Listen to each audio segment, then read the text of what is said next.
Benvinguts al quart vídeo d'Aprendre Estadística amb Excel. En aquest vídeo aprendrem com fer tot a l'estudi d'una variable quantitativa contínua.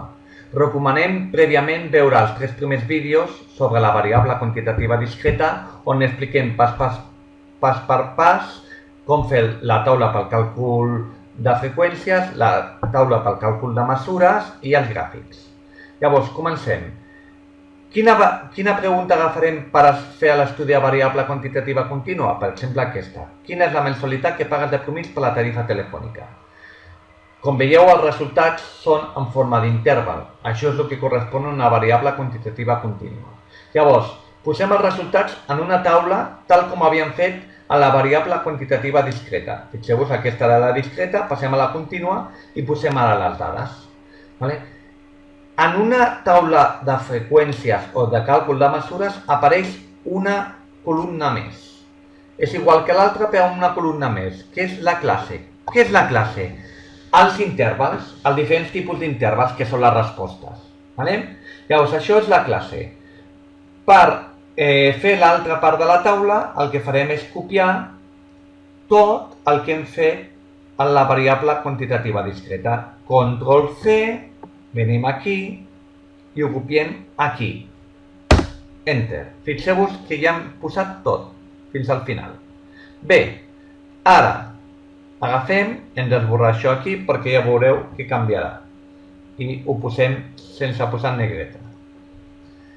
Ara, què és la XY aquí? És la marca de classe. Què és la marca de classe? El valor mitjà de l'interval. És a dir, entre 0 i 10 el valor mitjà és 5. El posem. Com la longitud dels intervals és de 10 unitats, per calcular la resta de marques de classe, el que farem és sumar a la marca de classe anterior i sumarem 10 unitats. I tindrem la següent. I així ho fem en totes. D'acord? Fixeu-vos que l'última dada correspondria a un interval que va de 50 a 60, però fixeu-vos que l'hem deixat obert. Per què? Perquè hem posat més de 50 a les respostes. Llavors, és recomanable que siguin classes tancades, amb un principi i amb un final, perquè si no aquest valor no seria correcte. Si tinguéssim més marques de classe més enllà de 60, doncs les posaríem i ja està.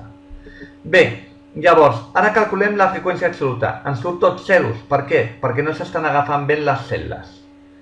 Donem un doble clic i veiem que agafa les dades correctament, però hem de buscar la classe de 0 a 10 aquí dintre i està agafant aquesta cel·la, que no és la correcta, hauria de ser aquesta.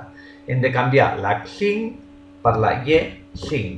Ara sí, estem buscant la classe correcta, li donem a l'Enter i ja tenim la resposta. Ara arrosseguem i tindrem la resta i tenim les 60 dades. La freqüència absoluta acumulada està ben calculada i ara fem el mateix amb la freqüència relativa, que és la freqüència absoluta entre el total de dades, però aquesta cel·la no és correcta, hauria de ser aquesta. La canviem, és la I11. Si donem a l'Enter, ens posem aquí i arrosseguem. Ja tenim feta la taula de freqüències global. Anem a la taula pel càlcul de mesures. Què farem? Doncs copiar tal qual aquestes 4 fileres, Ctrl+C, ens posem aquí, Enter. I ja tenim feta la taula pel càlcul de mesures, així de fàcil.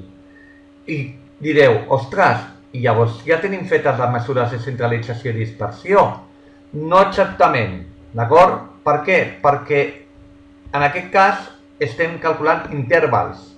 Fixeu-vos, ara anem a moure això d'aquí, una columna cap allà.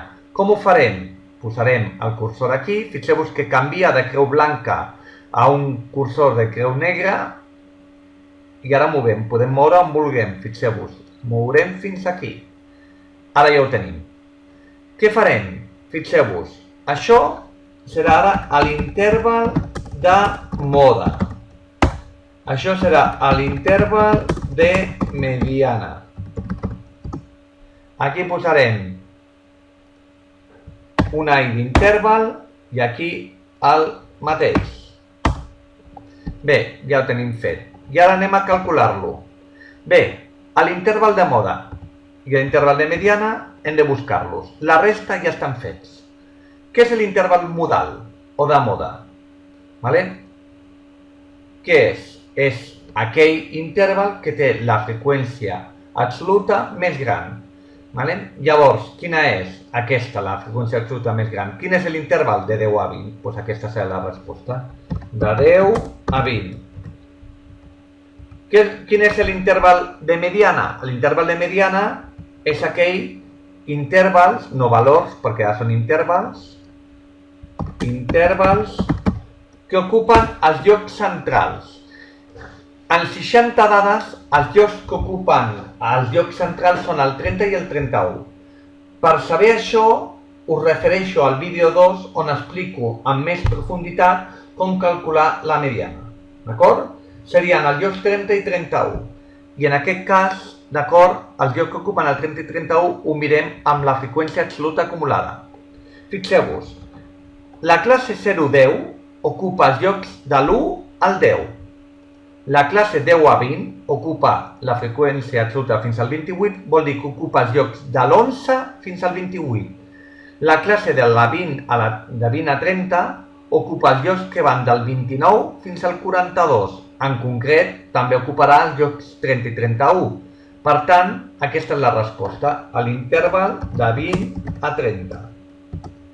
Si hi hagués un interval que ocupés el lloc 30 i un altre interval diferent que ocupés el lloc 31, els hauria d'agafar els dos.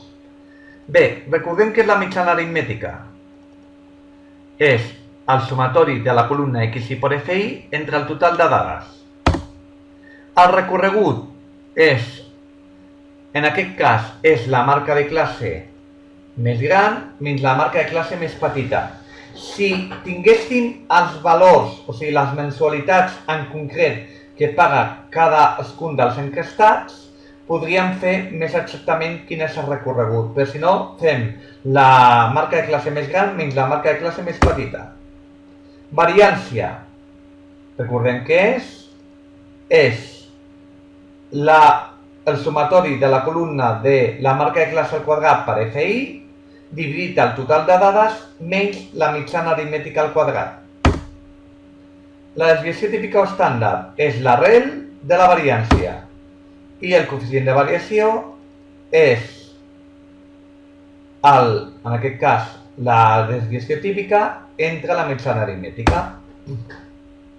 Com veieu, surt un valor de 55,45. Això vol dir que la desviació, la dispersió, no és ni molt concentrada ni molt dispersa, sinó és una cosa mitjana. Seria una dispersió mitjana, perquè dona un valor entre 30 i 60. Us refereixo també al vídeo 2, on expliquem amb més profunditat què és el coeficient de variació i quin significat té. Bé, arribats aquí, anem a copiar la resta de taula d'homes, dones i de grups d'edat. D'acord? Seria anar a la variable quantitativa discreta i copiar aquestes taules cap aquí. I després canviar, com vam fer, d'acord, com hem fet a la taula de freqüències global, canviar la FI i la HI. Fins ara. Bé, com veieu, ja he copiat les taules. Ara hauré de copiar les classes en cadascun d'ells. Aquí i en cadascun. Un moment. Control V, aquí Control V, aquí Control V i aquí Enter. A veure, Control V. Vale. I per últim, Control V. Bé, ja ho tenim tot. Ara hem de canviar, d'acord? Surto d'aquí, ara hem de canviar la columna FI i F majúscula I de cadascuna. Fixeu-vos que he deixat un espai per posar la classe, No he copiat aquí les taules, perquè si no la classe quedaria enganxada a l'altra taula. Bé, ara canviarem la FI i la HI de cadascuna d'elles, com hem fet amb la taula de freqüències global, perquè ens surtin totes les dades correctament. Bé, ja tenim totes les taules ben fetes, hem canviat la FI i la HI de cadascuna de les columnes. També dic que hem canviat la XI, que no ho havíem fet.